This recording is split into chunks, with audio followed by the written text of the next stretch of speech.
So how often do you hear this music? A lot. A lot. It's all good though. All good. Do you, sir? People always say, do you get tired of talking about Gremlins? And I go, no, I do not. But he gets tired of picking up after Gizmo's mess. He's a good boy. He comes and goes where I go. It's all good. Hi, everybody. Hi. How are you doing? Good, thank you. Good. So first of all, thank you for coming. Of course. Have you been quite a busy boy all morning? It's been, Liverpool is always absolutely crazy. So yeah, it has been pretty much non-stop since I sat down, which is always, it's amazing because I've probably come to England something like, all different parts of England, London or, in Wales, Cardiff or up in or Scotland, up into Edinburgh, Glasgow. So come to the United Kingdom probably about 20 times in the last 10 years. So it's always amazing that you guys continually show up. I would argue that the Gremlins fan base in the United Kingdom is probably the most rabid. Really just the most excited, the most passionate. They're pretty good in the States, but I think you guys kind of beat them ever so slightly in terms of just the enthusiasm for the franchise in general. Why do you think that is? What is it about this franchise that grasps these fans so tightly? I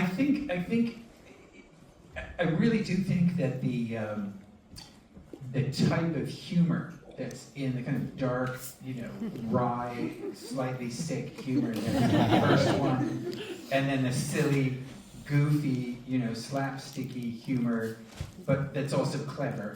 If the second one, I think it really tickles the British funny bone in a way, and I just feel like Brits really get it, like ever so slightly more than the Yanks do, if I had to guess. So let's start with the first movie. Sure. How did you get the role? I would say by pure luck, really. There were a ton of people competing for it, and I guess there were a couple of things going. I write about this in the book that I just finished called "Being Billy: The Making of Gremlins," and we're gonna, hopefully they'll put me in Gremlins 3, and that will be I'll be able to get it published in a split second if they put me in the third one. And I'm not saying they will or they won't. I don't really know. Nobody knows anything about the Gremlins 3 cast at the moment. All we know now is that they're feverishly working on an up-to-date gizmo and making it as perfect as possible, so that it's puppets and not CGI gizmo. So but this is just so you know. I'll get back to the first question, but just so you know, the way they do Gremlins movies is they always do a huge amount of time in the pre-production focusing on the effects first, and the actors really kind of come last because it's a lot more difficult to do the effects than it is for actors to show up and just say our lines. And to do deals for actors, probably take, they're going to spend a day or two on if they use me on my deal or whoever's deal, so they can do the actor's part, lickety split, the entire cast probably in a week. You have a noisy little mogwai. They can do the cast in literally, if they had to, 3-4 days, something like that. So they really need to focus on the effects first. So especially with Gremlins 2, people go like, if they're going to shoot Gremlins 3 this fall, how come you haven't heard about it yet? Well, I didn't even. If you stop and think about this, it's really crazy. Back in February of '89 is when they told Phoebe and I about Gremlins 2.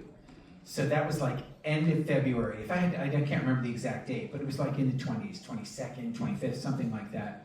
And we started shooting May 25th. So I didn't even know Gremlins 2 existed. There was a script that they were working on it, anything. It was like, hey, we're calling to see if you want to do Gremlins 2. I'm like, ha ha. I thought they were joking. And it was like, no, it's going in 3 months. I'm like, 3 months, It's not that long to kind of like mentally prepare yourself for something that you hadn't done for 6 years. So at least with this one, they announced it last November. So we've known that it's, coming. in a way it's worse because you're sort of sitting around going like, anybody call? No, nobody call. But I'm not worried about it because it's a very complicated thing, and the effects are, I think they really want to make them next level, you know. So there's that. But anyway, getting back to the first question, how I got the part was, it was really quite simple. I went in, I met the casting director. She was like, great. The producer's going to be here tomorrow. It was a guy named Mike Fennell. I was supposed to meet the director, Joe Dante. He hates flying and was very plane sick, so he didn't show. So I just met with the producer, just one-on-one, which was nice because it was just 3 people, myself, the casting director, and the producer, in a very small room in Manhattan. And I felt like I had come up with a really good choice for the audition, and that was, I kind of, I'm going to use some actor speak here, but I kind of threw away the first couple of pages, which means you just do it normal and simple and conversational. And then when I got to the part where I asked her out on the date, because that was the audition scene, where I asked her, does she have any free nights off from Dory's Tavern? When I got to that, I thought, you know what? I've known this girl probably since I was like 6 years old, or since kindergarten or something like that. So I kind of have a feeling like she's so beautiful and I'm so mediocre, like she's not going to say yes. So when she says yes, it surprises my character for the very, very first time. So I think what really got me the part was when, I think a lot of people went in there saying, hey, Kate, can we have a date? And she's like, sure, Thursday, are you free? And she's like, yeah, Thursday. He's like, great, cool, well then I'll pick you up. But like, no, dude, you have no idea this girl's gonna say. She's probably gonna shut you down and go, Billy, you're like sweet and everything like that, but I've known you since kindergarten, so ew, And instead, she says yes right away. So that's like, oh, wow. So the wheels start turning like, so you always thought I was great too. Wait a second, this is amazing. And so I gave my character a place to go from being, resigned to failure to success and freaking out about it, and then to having to calm down the freak out thing. So I'm kind of cool. And if you watch that scene, those are the sort of beats that I go through. And I was a pretty inexperienced actor at the time, and so I was really pleased with myself. I'd only been a professional actor for just under 2 years, and so I was kind of pleased. I gave myself that choice, and it gave me a lot of confidence going in. Like, yeah, I'm not going to do anything until I get to the end, and then I'm going to do something really good and leave them with a really positive feeling. And that's pretty much what happened. And then the last little piece that was really just luck was that they paired me with Phoebe, who I had auditioned with a couple of times before on other movies in New York. We were both Manhattan actors, and we both went to these, kind of like stuffy private schools, and so we were sort of from the same milieu, and I thought she was the most beautiful woman I'd ever seen in my entire life, and I couldn't believe I was in the same room with her. I'd already seen her on the cover of 17 magazine a couple of times. She was pretty famous around her little school circle. Oh yeah, that's a girl who was on the cover of 17. So when I got paired with her, I was like, I was like freaking out. So I was like, I thought to myself, I don't know if I'm going to do that much acting. But the thing that was really, really pivotal, and it's a real, I don't know if you ever saw the movie Sliding Doors, but it's a real pivotal moment in your life where you're like, in Sliding Doors, like the person misses the train in one of them and makes the train in the other, and it's like what their life would have been like if that split second had gone differently. So we did the final audition was her and I, and we were put on videotape to be sent back to Mr. Spielberg for his thumbs up or thumbs down. And they had us standing shoulder to shoulder, looking straight out, sort of doing the thing where you're sort of pretending to walk, and you're like, so,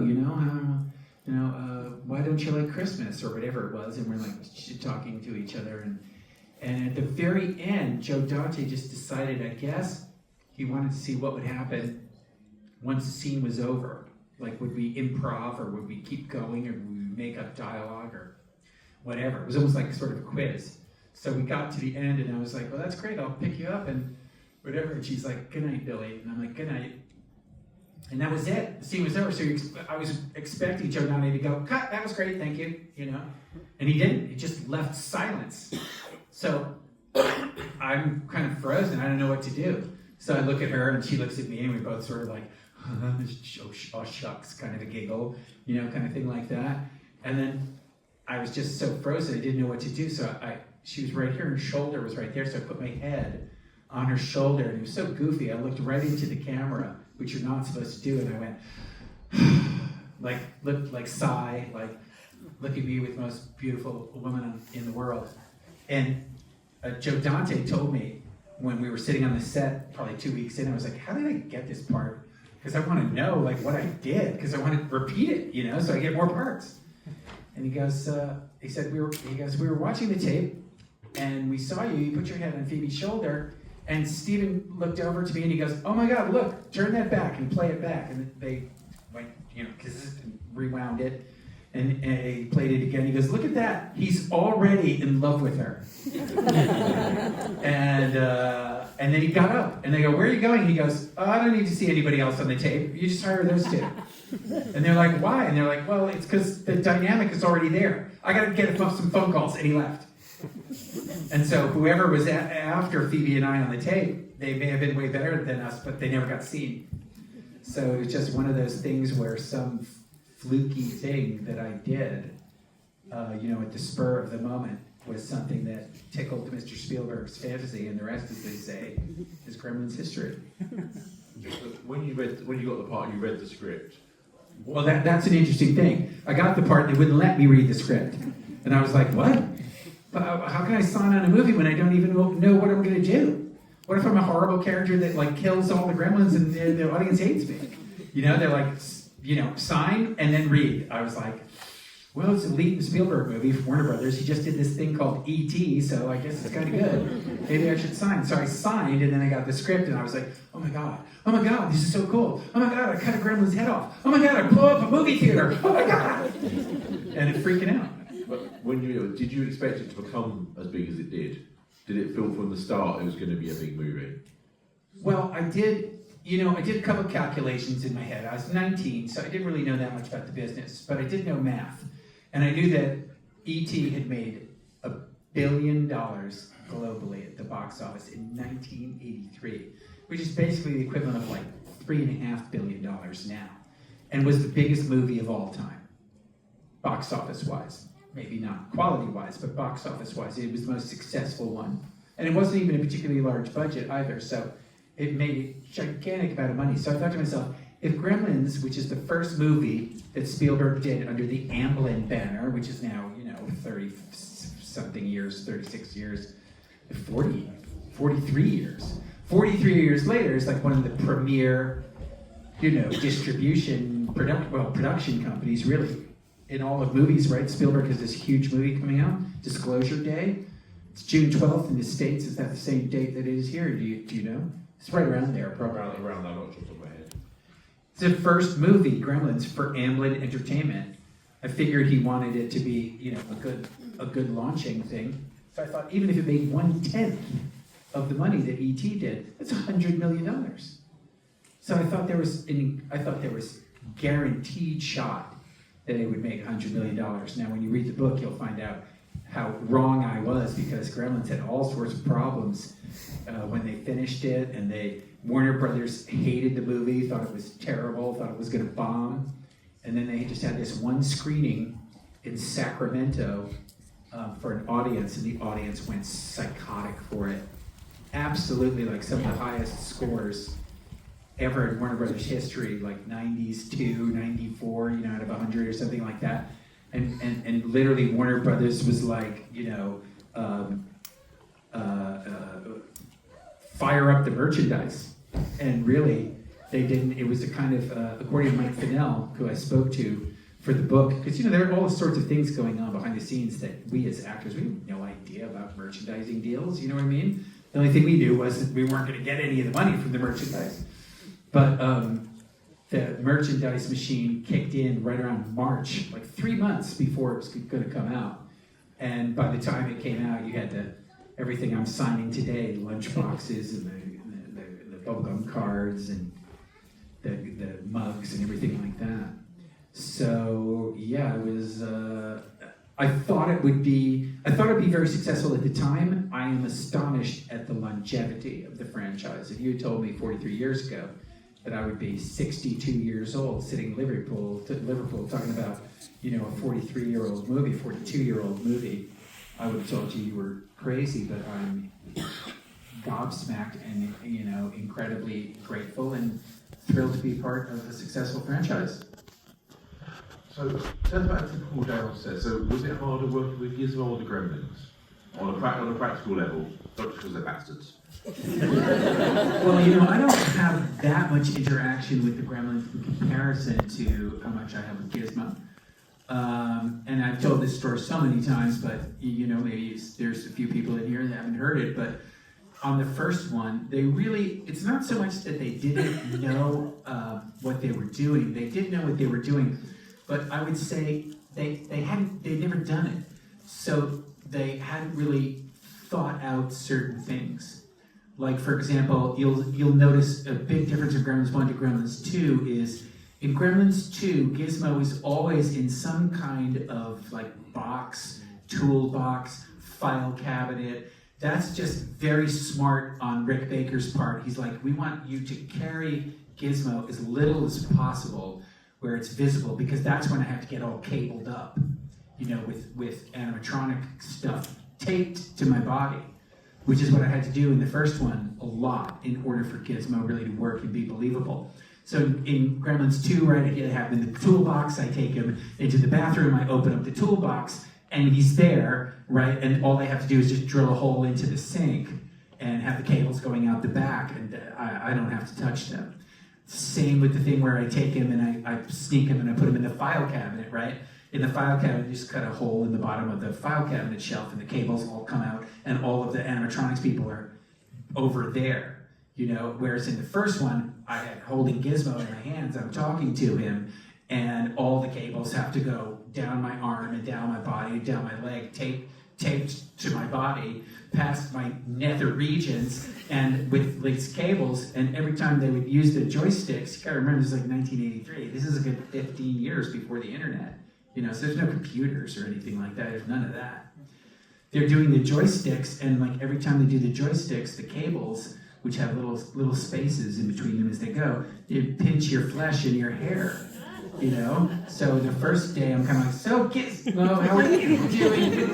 You have to get used to the fact that your entire body is getting pinched by these cables, and you just have to sort of block it out and pretend that you're having a wonderful moment with a pet instead of enduring torture.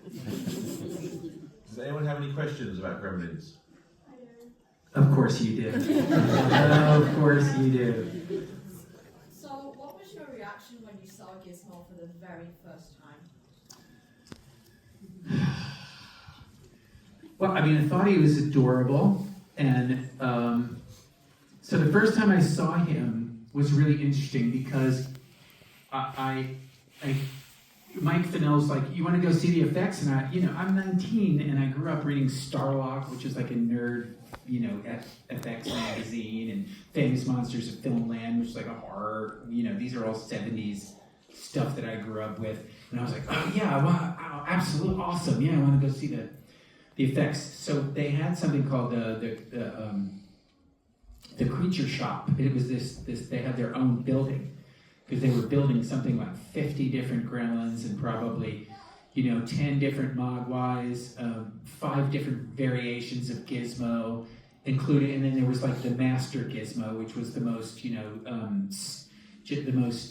sophisticated one with all of the animatronics, cables, and wires. It was super expensive.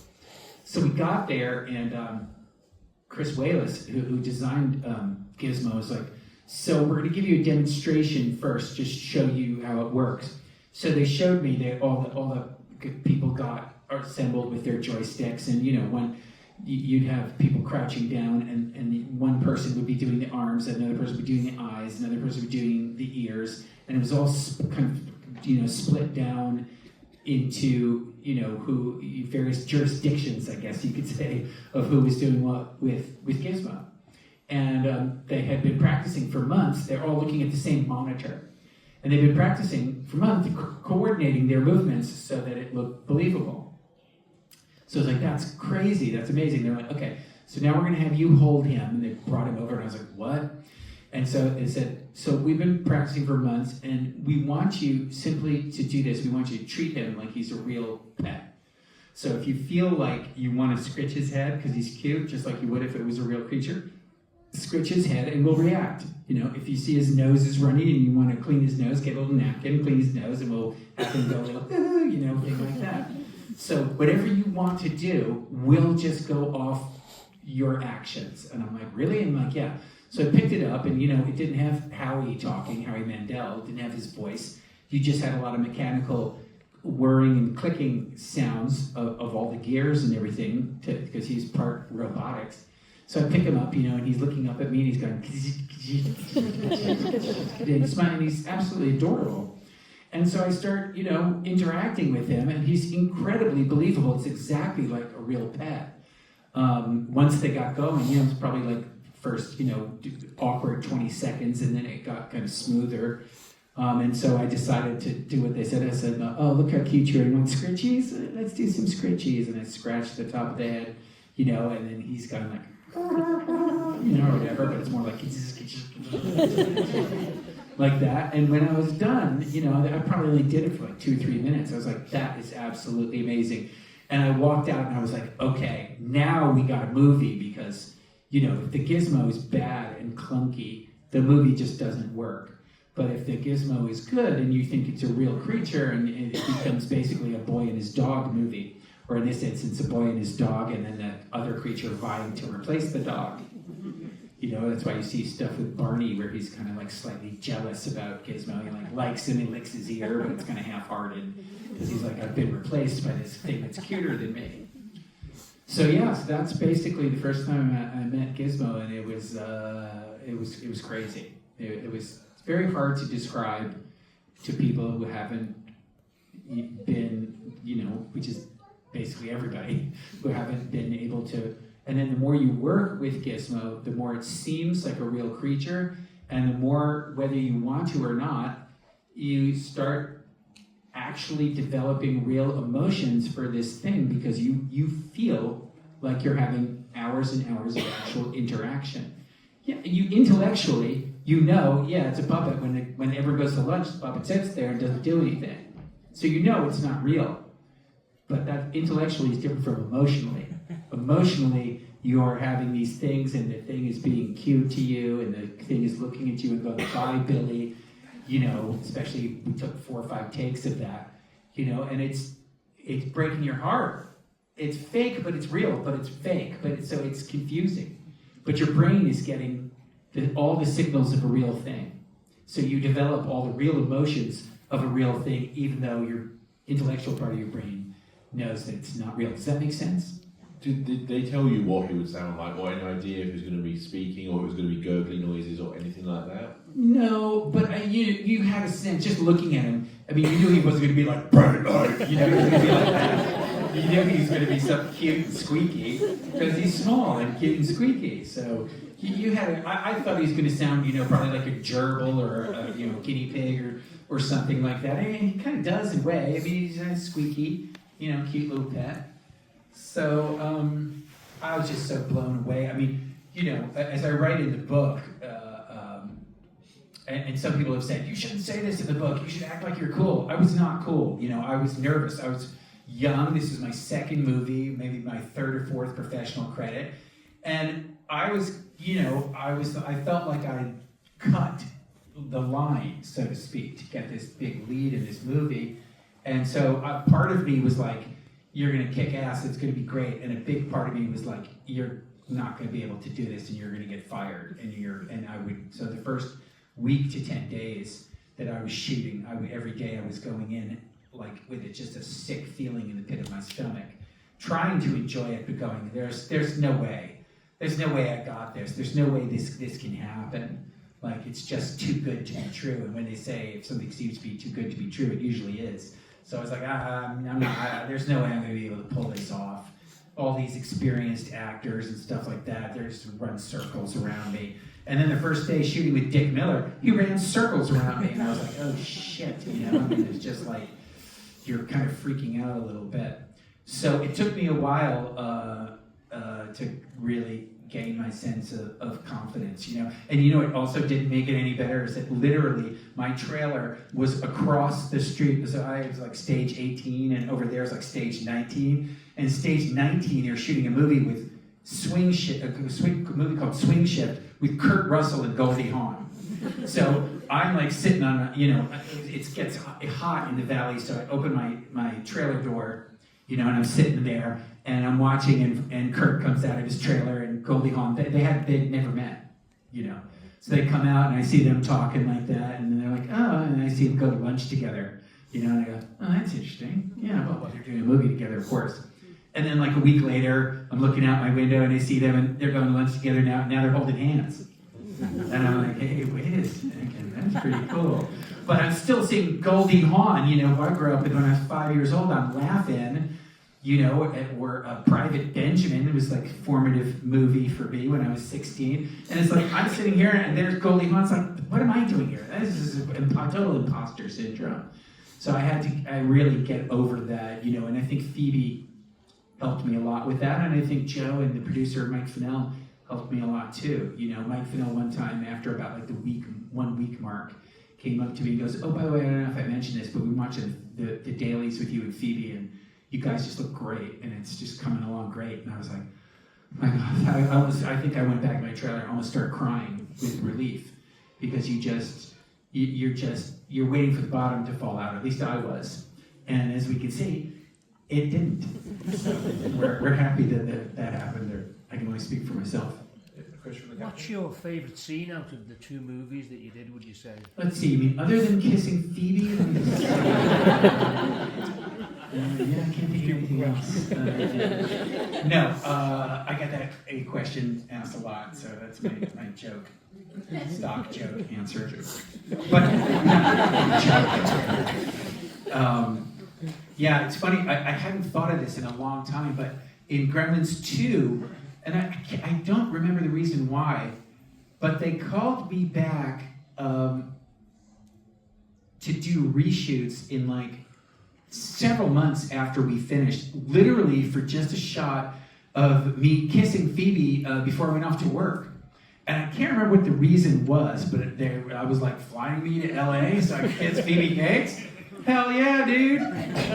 So that's weird that they just did it for that. I guess they felt like they looked at some of the cut footage and they felt like they wanted the relationship, especially since there's the love triangle in the second one. They wanted the relationship to just be a smidgen more romantic. So I think they added a kiss in it, so it was less the feeling. The way we were sort of playing it was, well, now we've been together for 4 or 5 years, so we're sort of domesticated and, not super lovey-dovey anymore. We're just an established couple. And a lot of established couples, they're not like making out when they go out to lunch. They're just being a couple. So that's sort of the way we were playing it. And they thought like, oh, doesn't quite have the thing. So yeah. So, but like in the first movie, I'd say that my favorite scene is probably the pool scene where it erupts, because that special effect that's not an optical. That's 100,000 gallons of liquid nitrogen poured into a swimming pool. That's just a natural chemical reaction that makes the entire ground shake like an earthquake. It's until you've been there, it's really wild. And then second movie, I would say I fought so hard, because in the first one they cut it in such a way so that it makes like Gizmo saves the day and pulls the shade and gets the strike. But in the original cut of the movie, which I don't know if you've read or saw my Instagram live, there's now a 3-hour version of Gremlins where everything we shot has been put back into it. So it's got an extra 55 minutes of footage of stuff that I don't even remember. I've seen it, by the way, obviously, and I don't even remember shooting half of it. There's like a sequence where in the beginning where I'm on my way to work that was cut, where I save a cat from being hit by the police car, and that's how we meet the police guys for the first time. And then I go to the Mrs. Deagle's house, which is across the street, because Mrs. Deagle's cat. And then I knock on the door with Barney, and save the cat. And I'm like, hey, I got your cat for you. It's going to get hit by a car. And she's like, thanks for nothing. Takes the cat, slams the door in my face. And I'm like, wow, well, thank you too, or whatever I say. And I'm like, come on, Barney, we got to go to work. And then Barney jumps off of her porch and knocks over her imported Bavarian snowman. And so that whole sequence is cut. It just opens with her with the snowman head. So there's like a 5-minute sequence. I'm like, I don't remember shooting any of that. Because it was the first week, and I just think my head was elsewhere. But I don't even remember what the initial question was now. I'm tangential now. How many of those 55 minutes were kissing Phoebe Cates, I think? Yeah. No, the second one is because I got sort of robbed out of saving the day in the first one. When I grabbed the phone with the electric gremlin and get to zap them in the lobby, that was pretty awesome. Kind of dug that. Oh, if you're gonna be the hero, you kind of want to be heroic. And we'll just stand around watching stuff happen. Yes, sir. Two things. One, have you seen the Key and Peele sketch on? Dude, let me tell you something. Anytime anything happens with Gremlins, I get 50 versions of it sent to me in the first 5 minutes. Have you seen this? Have you seen this? Have you seen this? Have you seen this? Hast du seen this? Get it in Swedish, I get it in Chinese, I get it this and that. So yeah, Gremlins is global and social media. The second anything happens, I'll tell you this. When they announced Gremlins 3, I didn't see it in the Hollywood Reporter. Someone sent it to me before I saw it in the Hollywood Reporter.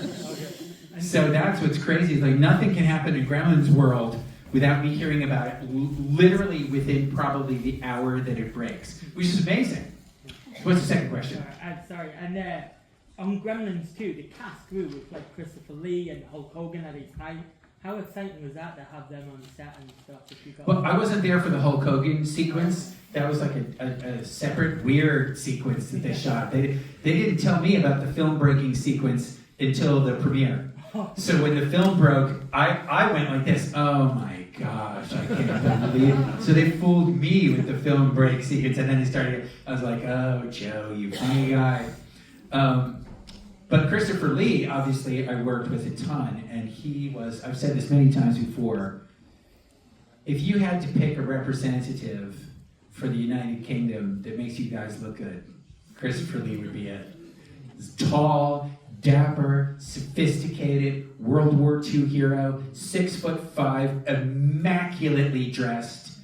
I didn't ask him about it because I knew what he'd probably say. I was like, do you get your suits tailored? He'd probably be like, oh yes, I will. Everything about him was immaculate, incredibly prepared, unbelievably humble, the ultimate Englishman.